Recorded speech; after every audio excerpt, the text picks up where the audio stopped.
Hey, what's up you guys? Chris here, back with another video, and I am feeling kind of weird about this one.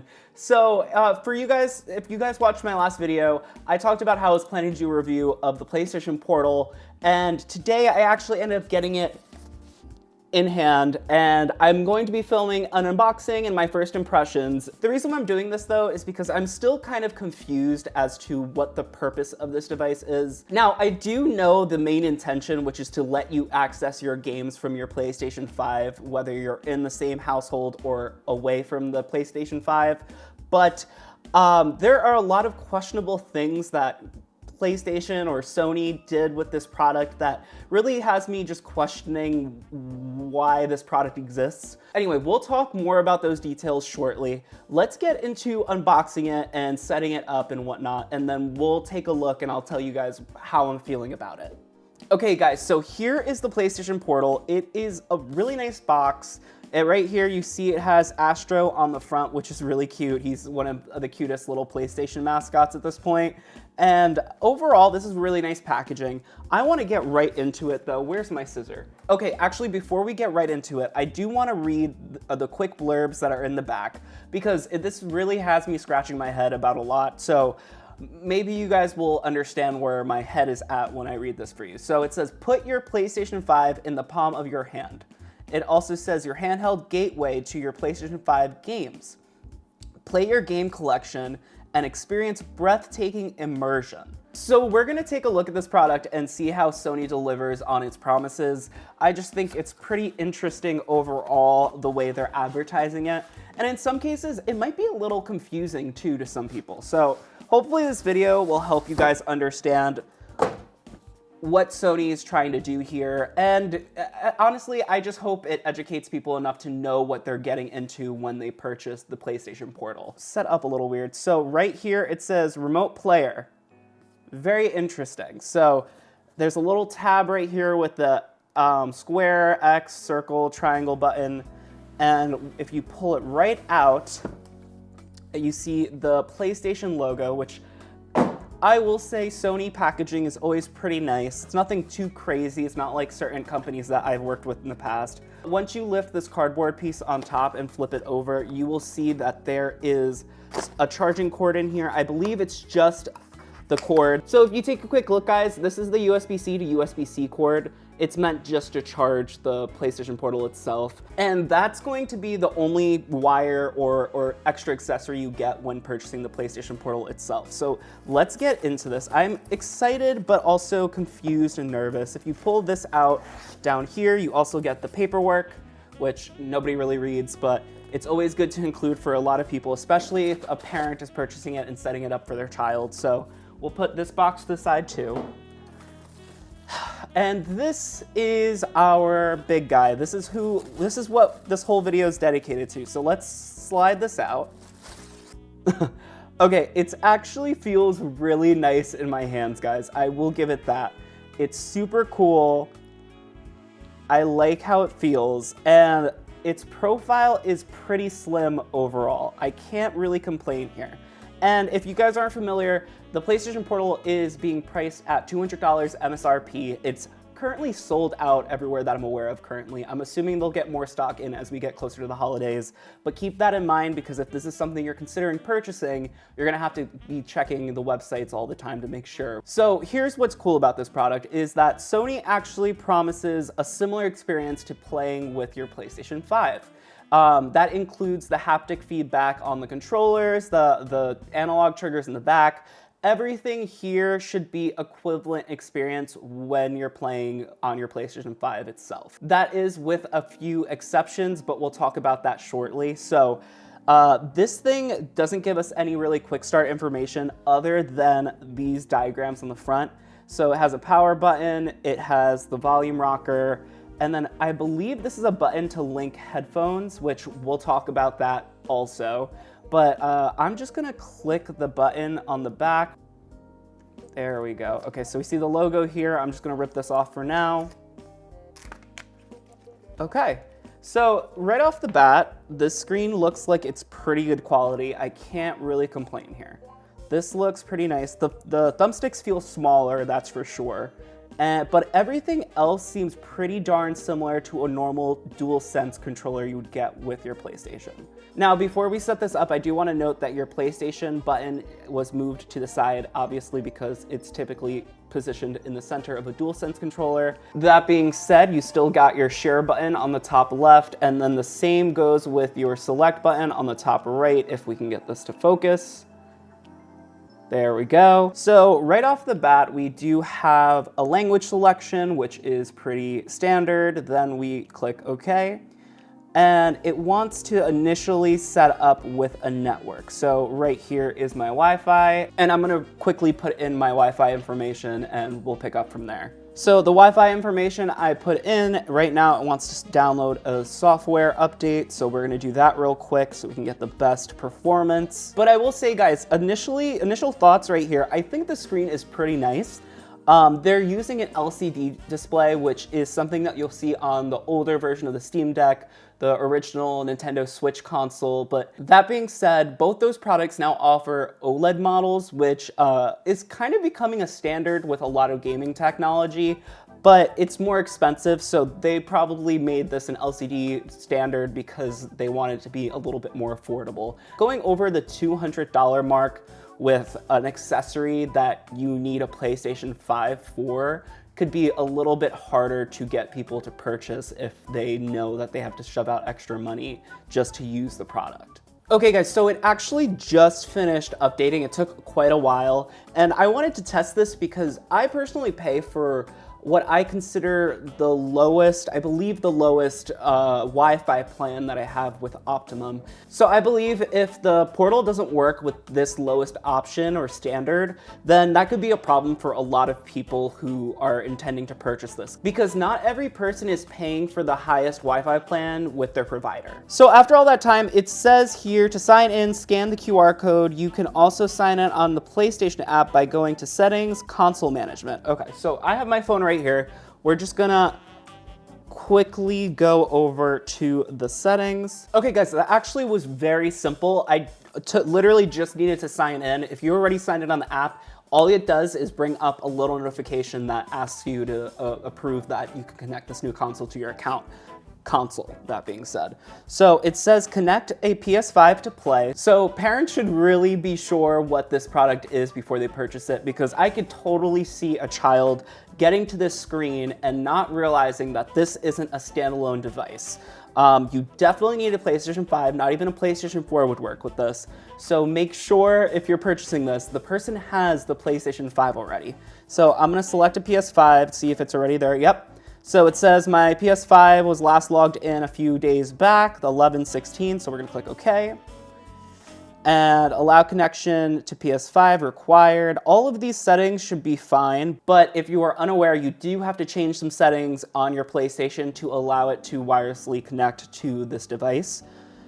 We're gonna click OK. Go to the quick menu to easily change settings. So it says you could swipe here, or you can click, or you can swipe. So it is picking up on my PlayStation 5. It does have a PS Link headset button if you own a PlayStation headset. We'll talk more about that in a little bit. And I didn't even realize this is on the lowest brightness setting. You can actually put it up. Let me see if, oh, give me 1 second. So it's connected. Here we go. That's pretty cool. Very cool animation. It's taking a second probably because it's its first time connecting to the device. I don't know if you guys can tell, I'm messing with the brightness. There we go, it's just delayed. So this is its lowest brightness, which as you can see, the camera can't even focus because it's just looking at a black void. And then when you put it all the way up, it slowly goes back up. But honestly, it's not too bad. I think the brightness is pretty good, especially in a controlled setting like this. It is taking a hot second to connect, so let me just take a moment to check my PlayStation to make sure everything is fine there. Okay guys, so the problem was that the PlayStation 5 just needed a quick update. After I updated it, this connected with no problem. So when you do purchase a product like this, make sure that the main console is always on to its latest update. But I will say, right off the bat, I have not messed with this other than connecting it. The screen itself and the quality looks pretty good. Let's zoom in real quick. if you could take a good look. So initially the image was pretty compressed, and I kind of assumed it would be right off the bat. It's kind of like when you're watching a Netflix show and if initially it's all compressed and then you give it a couple minutes and it clears up a little bit, or clears up a lot rather. And so right now my PlayStation is connected right now, but it did not trigger my TV to turn on, and it did not give me any other problems. So right now, I wanted to test this out to see if there is a way to get a good idea of the experience using the controller. So we're gonna boot up Spider-Man 2.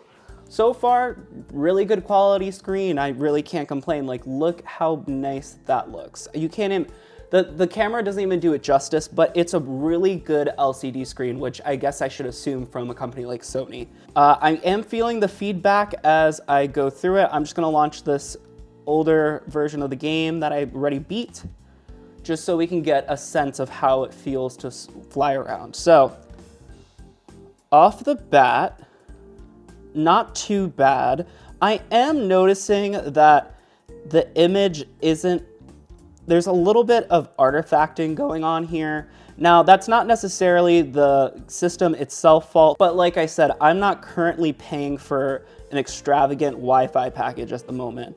That being said, this is pretty serviceable. I don't mind this at all. If this is what if you just want to kick back and have the screen in your hand, this is a pretty good experience. Now, the issue here is relying on a stable Wi-Fi connection, because I can play with this as much as I'd like, but I could randomly lose connection. My connection can go down if other people connect to my Wi-Fi. It really depends on what your setup is at home or when you're traveling. I will say, pretty impressed by how this is responding. I don't really feel too much of a latency here, which is pretty good. I don't know, there's something, it looks good, but something feels off and I'm not sure what it is yet. I will say the feedback, the haptic feedback on the triggers and the overall controller vibrations feels practically identical to what you would get with a DualSense controller. Let's see if we can get into some combat real quick, just so I can get an idea of how fast it reacts. Now, personally though, I wouldn't expect to be using this for anything competitive like Fortnite or whatnot. I see this more as a device to enjoy your single player games, especially if you enjoy those types of single player experiences. Yeah, so I'm really looking at this right now. I'm not experiencing much lag at all, or noticeable lag, to be honest.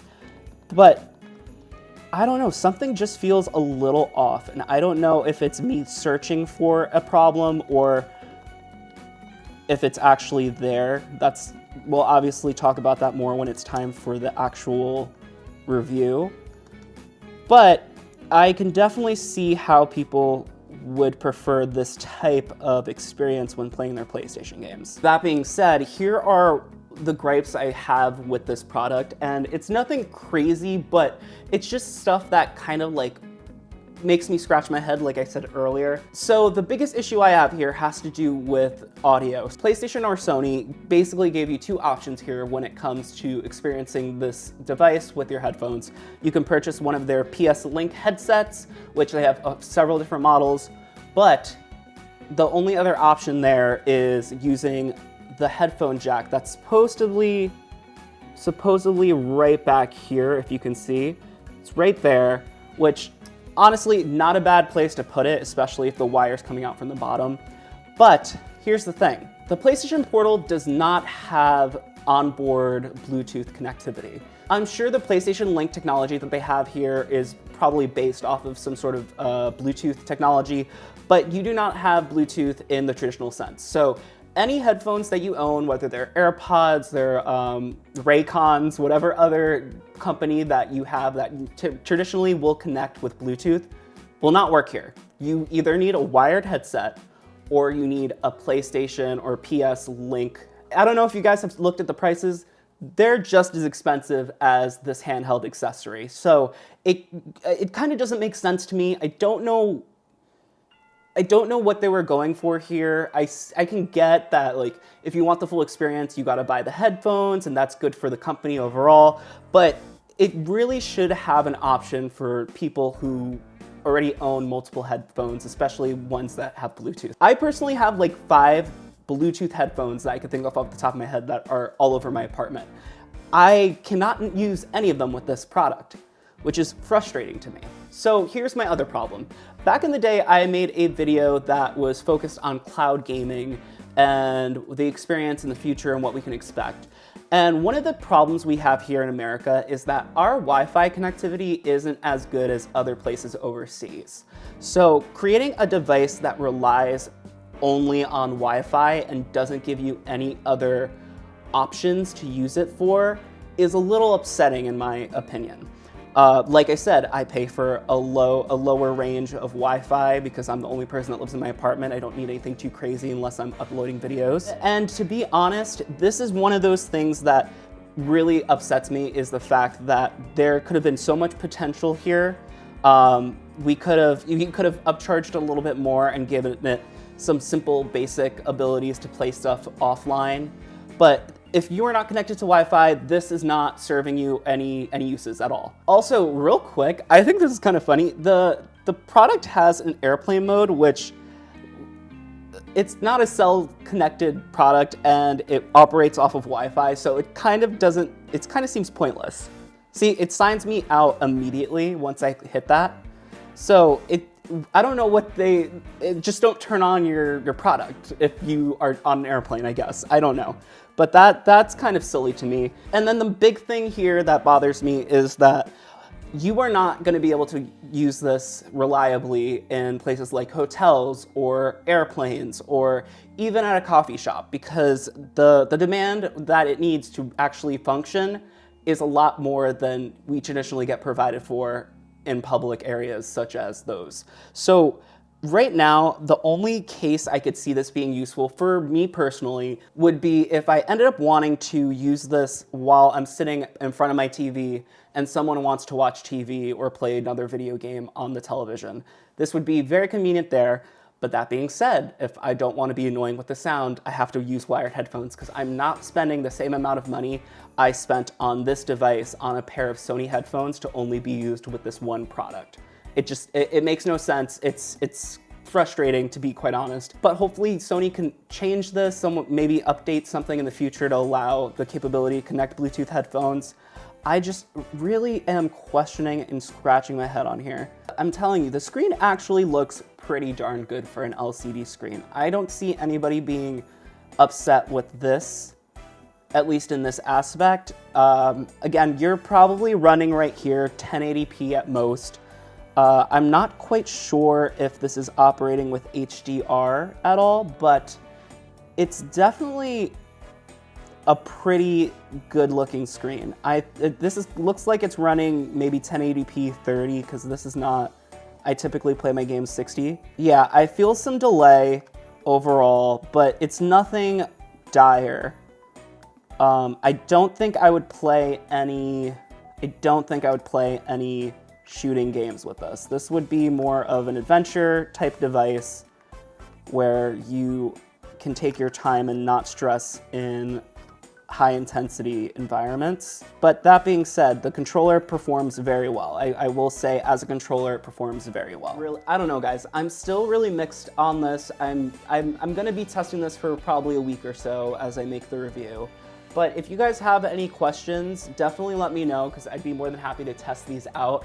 I am gonna try to test this in some public Wi-Fi areas just to see what the performance is like. So far, it does perform pretty well on my personal Wi-Fi settings at home. That you can definitely rely on. I live by myself though, so there's not gonna be many an occasion where I'm currently using my television and someone else wants to use it unless I'm having a guest. I'm gonna mess around with this. Let me know what you guys think. Are you picking one up this holiday season if you can find one? I'll try to put a link down in the description if it's something that you guys do wanna try. Yeah, I think that's it. So keep an eye out for that review, and I'll see you guys next time. Bye.